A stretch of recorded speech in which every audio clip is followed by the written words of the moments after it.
Good morning. Good morning. It is Tuesday again. It How are is, you? but I'm a little off because it felt so weird going on an hour later. I was kind of like this morning, like, what do I do with all this time? I never have problem filling time. That's for sure. Well, yes. Trust me, I It had plenty of is. stuff to do, but it is just a little weird when you Yeah. go off your usual schedule. Yeah. And thank you to our dedicated listeners who are like, it's 9 a.m. Where are you guys? So, yes, we're here. We're here. It's okay. Thank you for I did tuning try in. and put it out everywhere, like warning everybody that we were going on an hour later today. So the message was Yeah. put out there. And did they bother to read or receive the message? That's Listen, it's life is crazy. I can't even tell you. The other day, I glanced over someone's shoulder. She was showing me something on her phone, and I was like, "Woman, you have 700 unread text messages. Like, how is this happening? Not emails." Text messages. I was like, wow. oh man, okay, that tells me about all I need to know about you. So I think this is going to be a new barrier to friendship. Is I'm going to be like, how many unread text messages do you have? Let me just see, who really are you? You know. So yeah, I get it. I'm Life the gets crazy. person that there will be most of the time zero unread messages unless you just recently texted me or like obviously when I'm working with a client, I'm not answering my text, so like there might be some lag time there. But yes, like texts have to be, and even if it's junk text, like it gets to get deleted, so it's not sitting there as this like read me. But yes, everybody's nervous system is wired differently, and I can see that being a barrier to friendship. Well, I do know that there are some people that are I forget, I know there's special terminology for it, but there's people that feel comfortable having their email inbox be at like 1 million, and that's, they don't worry about it. And then other people are like, it must be at 0. I will say I'm somewhere in between. Usually I dive in and do the cleanup like every 3 days. The real interesting part is that I will unsubscribe to a lot of stuff that I think is like spammy, but then it ends up coming back anyway. But I will tell you, and this is good from a marketing standpoint, is like so many times I delete messages from like companies that I really love, but I just don't have time to read right now. And I'm like, I love you. I see you. I want to read it, but I can't. So it's going to have to wait until later. And then it just ends up, I get too far behind and then it's got, but again, for marketing, it does keep you top of mind. There is something to be said for that. So, but I have some curiosity here because like, you could, and I don't know if it's still a thing. I don't think it's a thing because I get so much junk, but how you could go on the do not call list and then like people could get fined if they called you anyway. But is there a fine? Like I recently noticed like someone that I very intentionally unsubscribed from, and their emails keep coming, and I unsubscribe again and their emails keep coming. And like at this point I'm a little annoyed and like, can I is there a fine for that? Can I give myself like $10,000 because they're not honoring my unsubscribe? That's funny. I'm gonna have to Probably, investigate because that could be some found money right there. yeah, right. Probably the block feature is more your friend. That probably would be that, but the unsubscribe exists for a reason. Yeah. So. I know. It's insane. Anyway, there's a lot of time and attention that goes into all that stuff. So but I wanted to share that this weekend I went on a little hike with a conservation group in this area, Mind Spring Conservation. And it was called, let me see, Lichens. And so we literally walked around this beautiful area here in Murphy, and we had little magnifying tools and things like that. And so I got to see like a very microscopic view of the world. And it was really, really cool and neat. And now I realize that even my own property has so much of these things that, you know, I have names for everything. I can't remember any of them because they're all scientific, but that's okay. I'm like the yellow one, the orange one, the cute one. But I will say the weather was gorgeous, and it's really cool to have so much just like environmental awareness and support and resources in this area. And I suppose there's the same thing in South Florida too. I just never had the time to do it, you know. But anyway, it was just really exciting. I had a really cool weekend. Nice. What did you do?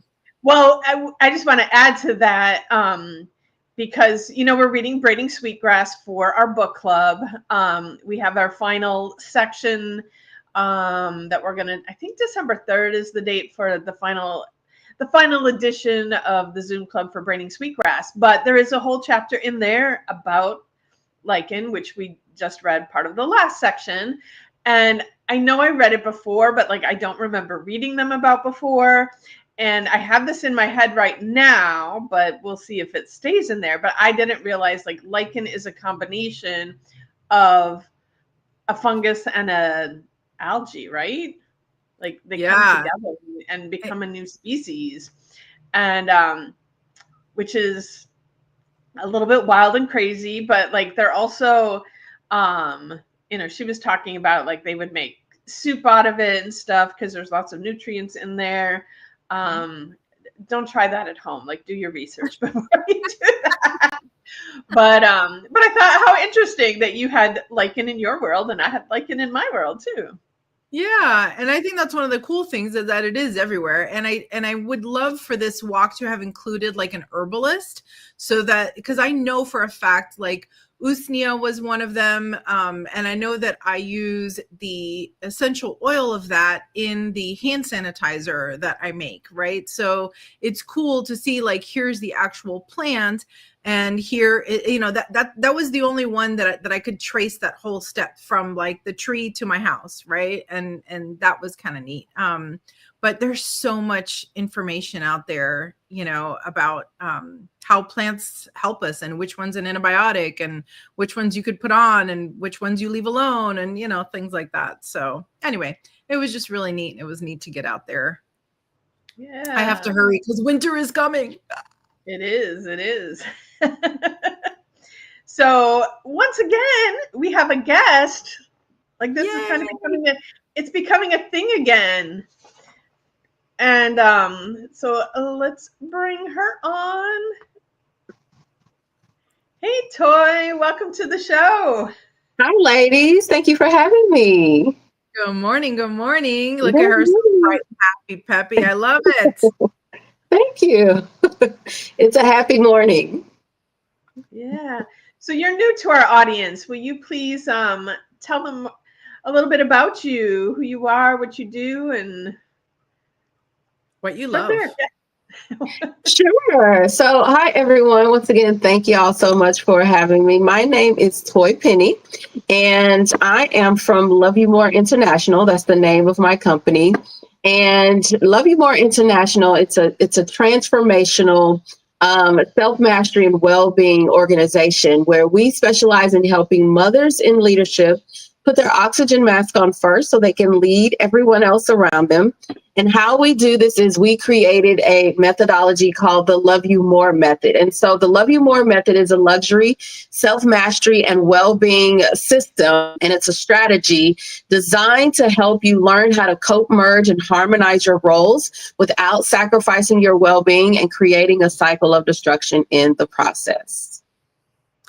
That's a tall order, my friend, a tall order, and so needed. Tell us a little bit about what inspired you to create Love You More.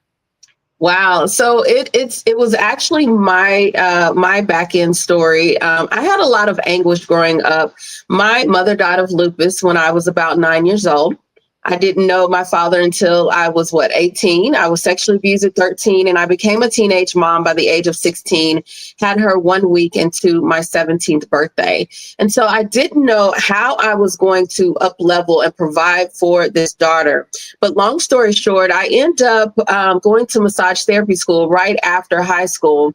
And my daughter was 1, I was about 18. And I end up getting hired at this high-end luxury day spa. So this introduced me to the luxury world. And so I was 19 working there, and I was just being myself when the owner came to me and asked me if I wanted to buy the place. And I'm like, wait, me? I was like, yes. So I knew that this is going to be a game changer for me. I didn't know what I was doing. So what I did was I bartered services with a couple of clients who were attorneys. They represented me in the sale. And at 23 years old, I became the owner and the operator of this high-end luxury day spa, right? And so I'm 23. I am running the thing. I had 15 employees. I'm like, what just happened, right? My life completely changed like overnight, okay? I built my first home from the ground up at the age of 24. And so, I was just living the life, right? Well, as I was living the life, I began to develop this facade of I have it all together. Simultaneously, things on the back end were falling apart. My relationships, my well-being, my mental load. I had little to no time to spend with my daughter. And we were eating out every single day, just about, right? And so I knew from this moment that something had to change, something had to give. And long story short, I fast forward and I enrolled in like this nutrition / lifestyle school. There, I learned your food, your lifestyle was all directly connected, and the light bulb had went off for me, and that it showed that everything that I had gone through as a young adult, young child, had started showing up and manifesting in my actions as a CEO, as a leader, and as an individual, and as a mother as well. And not only that, it was preventing me from getting to that next level, right? That next level. What was that next level? So it was preventing me from getting there. But not only that, the main thing was I was modeling the same behavior before my daughter. And once I realized that, I was like, no, I'm about to change the game, right? So at that moment, I realized that leadership is not the problem, right? It was the lack of self-mastery. It was the lack of, the capacity. It was the lack of not being supported as you're in this leadership role, right? Long story short, I ended up getting married, having a couple of kids, sold the business, had a couple more kids. So the increase in my roles, right? I had an increase in roles. Now I'm a wife. Now I'm a mother of more children, right? Now I'm running a new company, a new brand. And now it's like, how do I maintain myself, yet maintain everyone else around me, right? And so that word came to me. When you are whole and complete within yourself, everything else falls into place. And this is where the Love You More method began. Beautiful. And I think like just hearing your story, how many other women out there are living that same story and don't know what to do.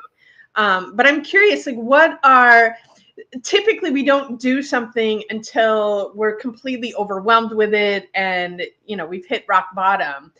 I'm curious if you have what are some early signs that women can recognize that their cup is emptying and it's time for them to do something about it before it gets complete disaster area? Oh, sure thing. So these are, really subtle signs. There's signs that you may look over. You're in your everyday life, but you just may look over, right? You may have a headache. Your character may begin to sink, right? You may go into some depression, right? Your energy levels, bloating, confusion, right? It seems hard to give love, right? It seems hard to be nice. It seems hard to elevate somebody else or encourage somebody else, right? You're frustrated. You may be snapping just at little things because little Timmy dropped the chocolate milk on the floor, right?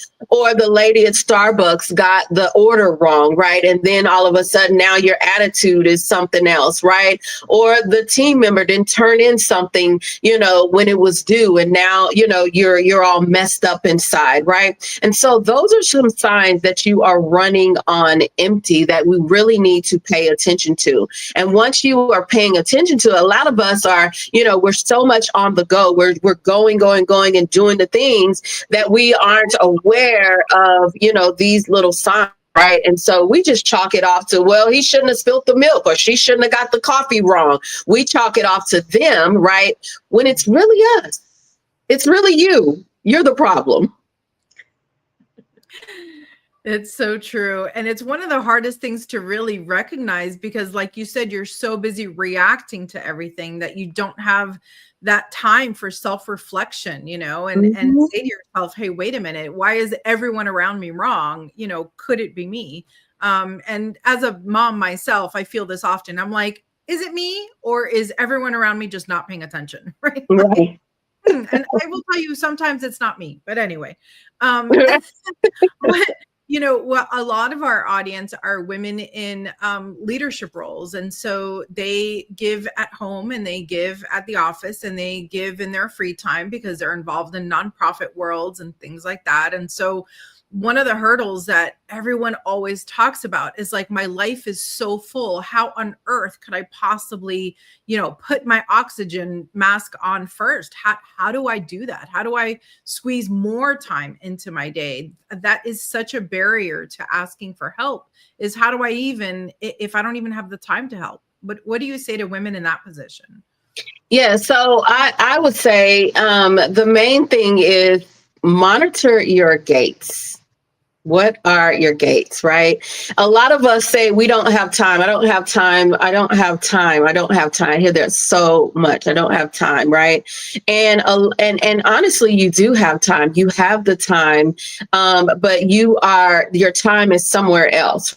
But if we're not monitoring our gates, there's little different things that we are doing that's stealing away from our mind, stealing away from our emotions, right? There may be relationships that we're in. There are things, right, and people, places, habits, patterns that we are connected to that are slowly stealing from us, right? And if we're not monitoring our gates, what are our gates? Our gates are things that enter our soul. What is our soul? Our soul is our mind, our will, and our emotions. So we are looking at things, right?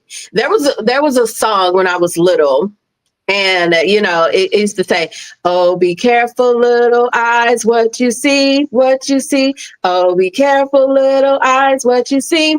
Right. And so that, right, we bring it into today's world right now as we are adults. And we should be careful what we see. We should be careful what we hear. We should be careful what we're putting in our mouths. Why? What we're putting, because when we're putting these things in our gates, it becomes a part of our soul, which is our mind, our will, and our emotions. Our mind we think with, our will we act with, right? And our emotions we feel with, right? And so the little things that we are listening to, the little things that we're eating, the little things that the people that we're around, the places that we're around becomes absorbed into our soul. And the next thing you know, we're frustrated, we're angry, we don't know, we're depressed, right? We're in this place or space and we're operating from this place of, I call it a place of we're operating from this place of and we don't know why. Yeah. So that's how you can put your oxygen mask on first. Begin to monitor your gates. Good lesson. Good lesson. And you had kind of mentioned this earlier because you have children, but how do moms model this behavior of taking care of themselves so that our children then learn that behavior instead of, I think most of us learned self-sacrifice from, I learned it from my mom and my grandmother. And, that's what's been modeled out there in the world. How do we create this shift? Right. So you have to begin, once again, it begins with you, right? Everything is going to have to begin with you. If you've already noticed, you've already paid attention to the patterns, you've already paid attention to, okay, that happened to my grandmother, that happened to my great grandmother, that happened to my mother. And now I see that it's beginning to show up in my life. I think the main thing that we should be concerned about is the next generation. How am I shaping the next generation? How am I modeling this behavior? And if you are following the footsteps of your grandmother, your great grandmother, your mother, right? They meant well. Nothing against them. We love them. They meant well, but we are shifting patterns. We are transforming patterns. And the first thing is going to start with you. You're going to say, you know what? No more. No more. I'm not doing this anymore. And I'm not passing this to the next generation. Right. And so it's going to begin with the thoughts. It's going to begin with your patterns, your behaviors. Right. And then your actions. Right. Your will, your emotions. Right. If your mom snapped every time, she was trying to control you, whatever, you know what? I feel like I want to snap right now, but I'm not going to do that. I'm going to give love. I'm going to do something different. So you now understand that the shift is going to happen with you. And guess what? When it happens with you, then your child is going to do the same thing. They're going to go to school. They're going to go to their home school. They're going to go to wherever they attend, right? And they're going to do the same thing. And that's how we're going to transform the world bit by bit. It's going to be through the life giver. So powerful. When you, as you're raising your children and you see them say things to you that you're like, wait a minute, that sounds familiar. And you realize it's your own voice back to you. And it's like this cycle, right? Where you're talking and they're becoming the teacher right back at you. I remember I have my twins are now 16, but when they were little, they would come up to me and say these things and I'm like, man, where did you learn that? And they're like, from you, mom, Mm-hmm. So it's both positive and negative. They will absorb everything that you say everything. And they will call you out on it. Oh yes. They will call you out on it. Oh yeah. And sometimes it's the positive stuff too, right? Like I've had I've been having my, meltdown for whatever. And then my son will come up to me and he'll be like, mom, put your hand on your chest, breathe in for 4, little things like that I'm like, okay, fine. Right.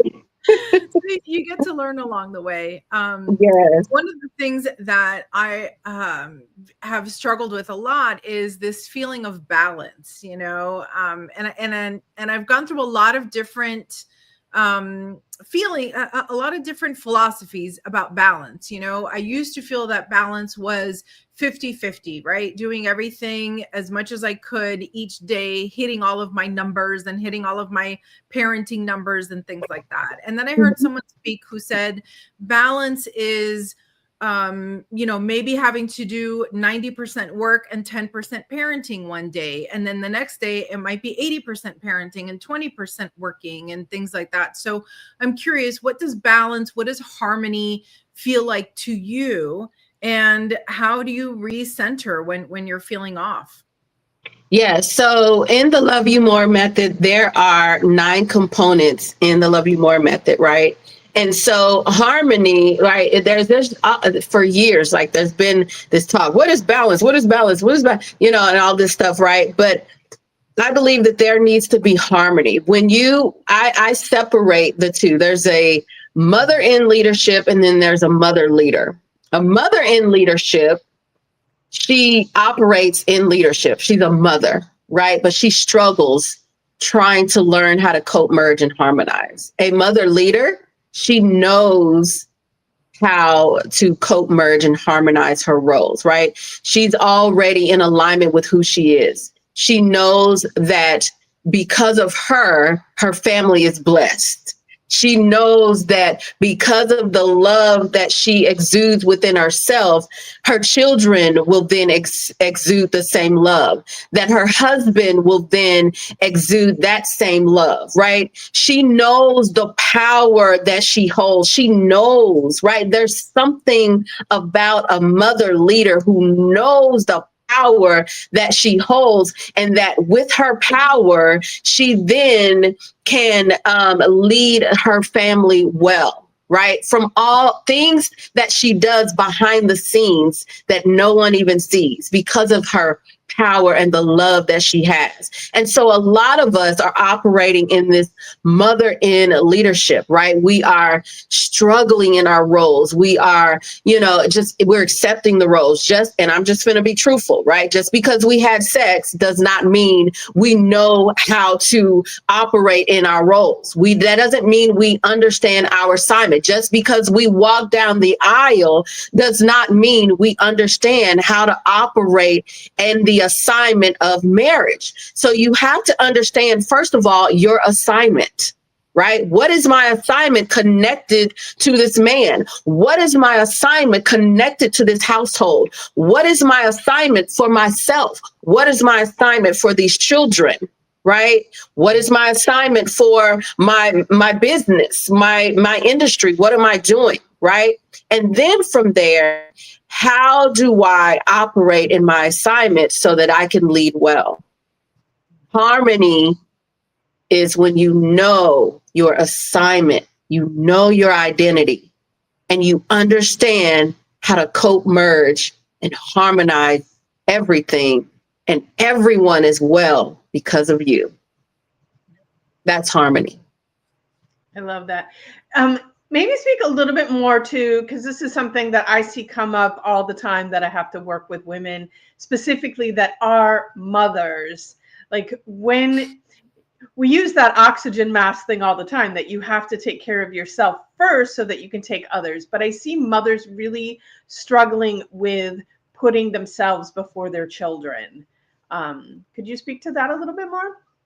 Yes. So as I stated before, the main, okay, I'm going to go back because I had someone say, right, I don't know, I want children, right? She said to me the other day, I want children, but this world today, right? This world today, I just don't want to have children because this world today, but I know I want it, right? And so you have to think, right? You got to take your mind off of the world. Let's take your mind off of the world. The most important thing is, what are you leaving on this earth? What are you leaving on this earth, right? And so when you are long gone, there's going to be something left behind, right? Either there's going to be stress, there's going to be debt, there's going to be overwhelmed, there's going to be anxiety, there's going to be depression. What are you leaving behind? Are you leaving, some children who's been well, who's been trained well? Right? Are you leaving that? Right? And so the end result is, of course, it's the child, right? That's the end result. But the most important person in the relationship is you. Now, that may be hard to hear, but the most important person in that relationship is you. God blessed you to be the parent of that child, to be the mother of that child. It's a gift. It's an assignment. It's a mission. It's an assignment. So you have to steward this child well. How do you steward this child well? You got to steward yourself well. Because if you can't steward yourself well, there's no way you can steward that gift. That was a gift that was placed upon you, however the circumstances happen, right?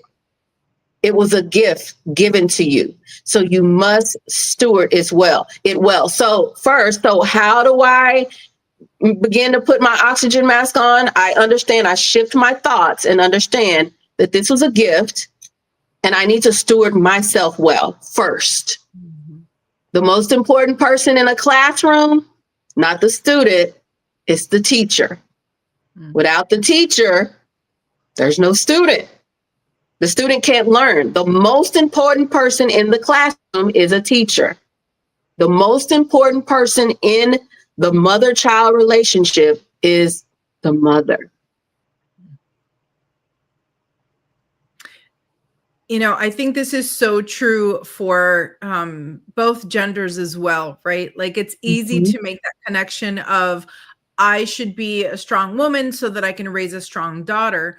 But I think it's also important to model what it is to be a good partner, and how, you know, both, right? Like I have the joy of having boy girl twins. So I'm not only modeling my behavior for my daughter so that when she grows up, she knows how to, right, exist in the world joyfully and fulfilled, right? But also for my son to be able to recognize what it is to have a mom that is present, who is also a business owner, who is also a partner to her spouse and things like that, right? So as much as men are teaching their son to, you know, their boys to be men, and women are teaching their daughters to be women and things like that, we're also modeling this relationship, right? And it's not just parent child, it really is like out in the world. You know, I talk on the podcast a lot, and I talk to Julietta, you know, when I see people that are happy in their relationship, doing really great at work,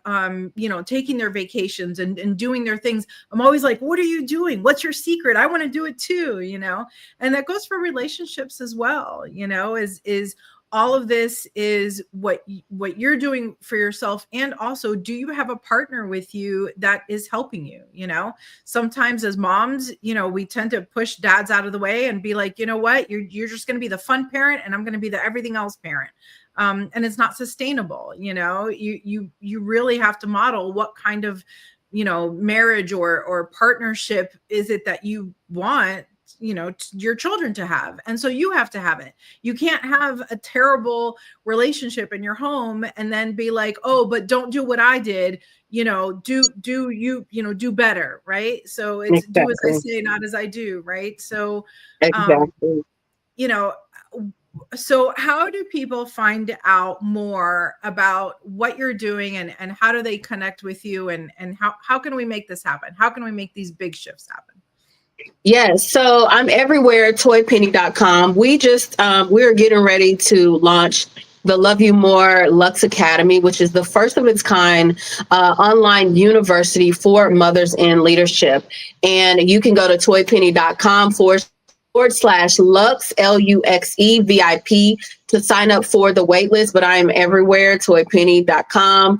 Love You More International. We also just started a juice line, and it's a well-being and juice beverage line. It's not for mothers in leadership, but it's for leaders in general, right? You pour into everyone else, and this is a moment to pour back into you. It's called the Rooted Lux Collection. And so we're excited about that as well. But yes, toyepenny.com, Love You More International. Perfect. And yeah, we didn't even get to scratch the surface on the food part. My goodness, there's so much to talk about with you, Toye. So much to talk about. I got to come back. Yes. So, and all of your contact information is in the show notes for anyone to go and check out. If they didn't catch it while you were saying it, they can find it there. But if there's one message you would like our audience to walk away with today, what would that be? Wow. So I'm going to say this and I'm going to close my mouth, right? When you master yourself, you open the door for others to do the same. Beautiful. Let's transform the world. Let's transform the world through us. Absolutely. The only way we can do it. It's the only way. So, well, thank you so much, Toye, for being on the show today. It has been an absolute pleasure having you. You are a beautiful resource for everything that we preach here on the show. And so thank you for doing what you do. Yes. Thank you once again for having me. I truly appreciate it. And don't forget, guys, we do have our retreat coming up in January in Sebastian, Florida. I know the temperatures are dropping here in Murphy, so I'm very, very excited about being in Florida in January. So check that out. It is on our website. It's linked everywhere. And of course, we're actual human beings. We're not running a giant corporation. So you could just text us, like really, just reach out. All right. I want to wish everybody out there a magical day.